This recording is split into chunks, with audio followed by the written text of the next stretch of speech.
साथियों नमस्कार, मैं अमरीश कुमार। आज आपको एक दुखद घटनाक्रम से अवगत कराना चाहता हूँ। इस घटनाक्रम में जो हमारी सरकारी व्यवस्था है कि यदि कोई व्यक्ति गंभीर रूप से बीमार है, उसकी जान को खतरा है या कोई हादसा दुर्घटना हो जाती है, उसकी जान पर बन आती है, तो सरकारी एम्बुलेंस के लिए आप फ़ोन करें। 108 नंबर है और भी नंबर है और तुरंत वो आपकी सहायता के लिए आ जाएगी। तो इस जो घटनाक्रम है उसमें कुछ संदेह मुझे हुआ है कि कहीं ऐसा तो नहीं कि ये जो सरकारी एम्बुलेंस है ये समय पर नहीं आती और प्राइवेट एम्बुलेंस से इन लोगों का संपर्क है और फिर वो पैसा उगाही करते हैं। आप लोगों को मैं घटनाक्रम बताऊंगा, उसके बाद जो मेरे मन में प्रश्न है वो बताऊंगा। अगर कुछ नहीं है, सब ठीक है, तो बहुत अच्छी बात है। और अगर वास्तव में जो मुझे संदेह है तो फिर ये जो है आमजन के लिए उनकी उससे बहुत बड़ा खिलवाड़ किया जा रहा है और सरकार को इससे अवगत होना पड़ेगा। हमारे जो माननीय विधायक हैं, सांसद हैं, उनको ये चाहिए कि वो देखें, इलेक्शन आने वाले हैं। तो मैं आपको घटनाक्रम बताता हूँ। 22 फरवरी 2024 को शास्त्रीपुरम आसफ नगर में आनंद जी रहते हैं। वो कहीं ड्यूटी पर गए हुए थे, घर में कोई पुरुष नहीं था। उनकी पत्नी छत पर से गिर पड़ी, गंभीर जो है उनके सिर में चोट आ गई। एकदम से हल्ला मचा, मेरे पास खबर आई, मैं सामने ही रहता हूँ। मैंने 2:13 पे दोपहरी में 22 फरवरी को 108 एम्बुलेंस को फ़ोन किया। उनको अपना परिचय दिया और बताया कि इस प्रकार से हादसा हो गया है, उनकी जान को बहुत खतरा है, तुरंत जो है एम्बुलेंस भेजिए। तो उन्होंने मुझको देहरादून, रुड़की अपना जो है लाइन पर लेने के बाद उन्होंने मेरे से बात कराई कि जी हम हरिद्वार से बोल रहे हैं, कुछ ऐसा कहा। और मेरे से बात कराने के बाद ये स्पष्ट हुआ कि रुड़की से एक एम्बुलेंस आपके पास आ जाएगी। मैं आश्वस्त हुआ। एम्बुलेंस नहीं आई, उनकी जान को खतरा था। तो कॉलोनी वाले और वो जो परिवार था दुखद, वो मुझसे कहने लगे कि जी आप कुछ करें और इनकी जान को तो खतरा है। तो मैंने अपनी गाड़ी निकाली, मेरा ये फर्ज बनता था, गाड़ी लेकर मैं चला। तो इतने में फ़ोन आया शायद उनका, या मैंने फ़ोन किया। मुझे इस बात की होश नहीं था कि क्या हो रहा है, बस ये था कि उनकी जान बचानी है। तो मैंने उन एम्बुलेंस वालों से ये कहा, सरकारी एम्बुलेंस का नंबर था, उनसे मैंने ये कहा कि हम जो है लेके चल रहे हैं और हमारी कॉलोनी के बराबर में ही बिझोली जो है ना, बिझोली गांव का जो रास्ता, उसके सामने एक महेंद्र कुमार जी का नर्सिंग होम है, वहाँ पर हम चल रहे हैं, आप वहाँ पर आ जाइए। उसके बाद देखते हैं जैसा भी होता है। अगर डॉक्टर कहता है कि भाई इनको आगे रेफर कराता है, ले जाइए, तो ठीक है, या जैसा भी है आप फिलहाल वहाँ तुरंत आ जाइए। उसके बाद मैं महेंद्र कुमार जो नर्सिंग होम था वहाँ गया, एमरजेंसी में बताया, मेरी गाड़ी में ही वो जो उनकी पुत्रवधू थी और उनकी जो नातिन थी वो उनको लिए बैठी हुई थी। एकदम स्टाफ बाहर आया, बहुत अच्छा रिस्पॉन्स दिया और उन्होंने देखा, कहने साहब हम इलाज नहीं कर पाएंगे और आप सावित्री हॉस्पिटल है सामने, वहाँ चले जाइए। इतनी देर में एक एम्बुलेंस आई और वो उसने दरवाज़ा खोला और मैंने सोचा कि ये 108 सरकारी एम्बुलेंस आ गई होगी। ना मैंने पढ़ पाया क्या लिखा क्या नहीं, कुछ होश नहीं था, दिमाग जो है सूद सा था।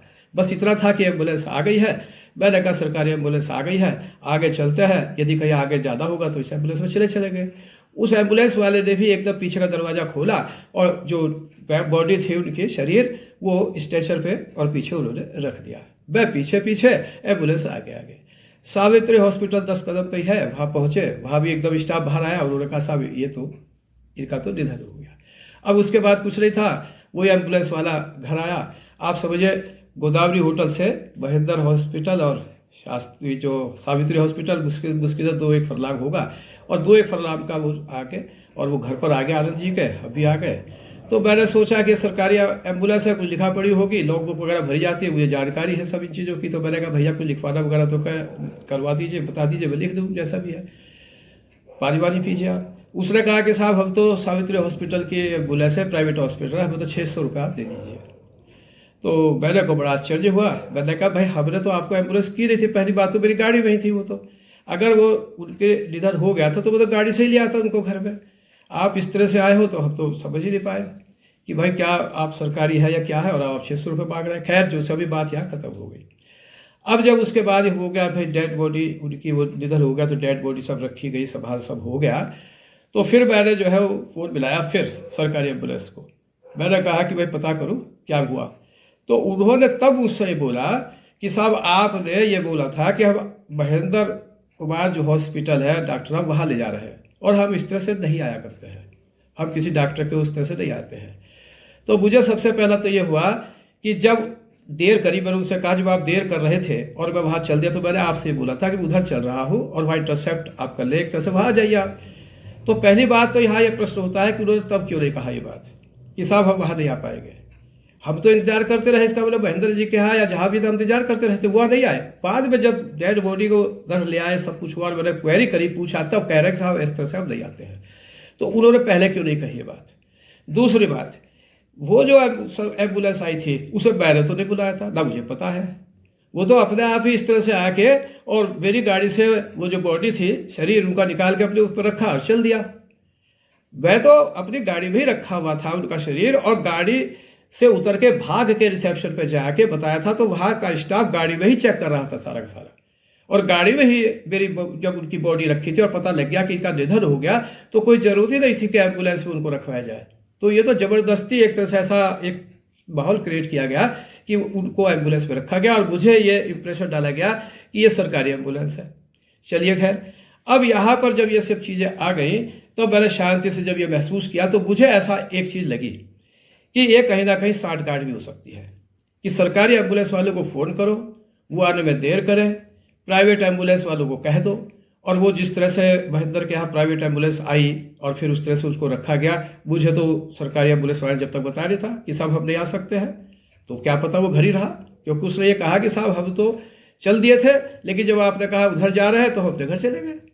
तो ये जो चीज़ है, ये घटनाक्रम आप समझ लीजिए, क्योंकि मैं, आपको पता ही है कि मैंने बहुत स्कैंडल देखे हैं अपने जीवन में, सीआईडी में रहा हूँ, वैसे भी रहा हूँ, और मुझे सब जानते भी है, पीएचक्यू वाले भी सब जानते हैं कि ये इस तरह से बहुत की चीज़ें जो छुपी हुई इस तरह से नहीं समझ में आती है आमजन के, लेकिन मुझे समझ में आ जाती है कुछ थोड़ी बहुत। तो मैं अपनी समझ को ये कहता हूँ कि मेरी समझ गलत हो, मैं नहीं कहता कि सही हो, लेकिन किसी और के साथ, आमजन के साथ इस तरह की बातें ना हो। एक बात जरूर है कि वो प्राइवेट हॉस्पिटल से जो एम्बुलेंस जिसको कहता था उससे भी 600 रुपये मांगे, वहाँ पर भी आप लोगों को ध्यान देना है, सत्ता दल को, हमारे जो शासकीय जो है जो संबंधित अधिकारी कर्मचारी या जो भी हमारे विधायक सांसद है, अरे भाई किस तरह से क्या वो लूटेंगे।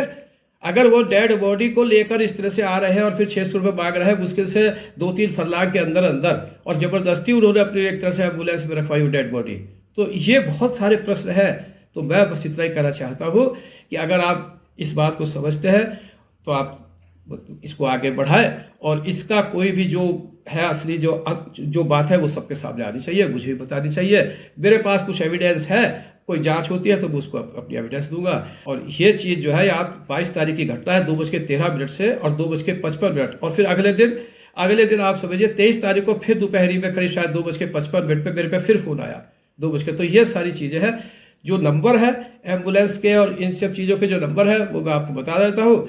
पहला नंबर तो 108 पे 2:13 पे कॉल किया, फिर फ़ोन नंबर आप नोट कर लीजिए 9520895424, ये 2:22 पे फ़ोन हुआ, फिर 13571521110, और ये 2:28 पे हुआ।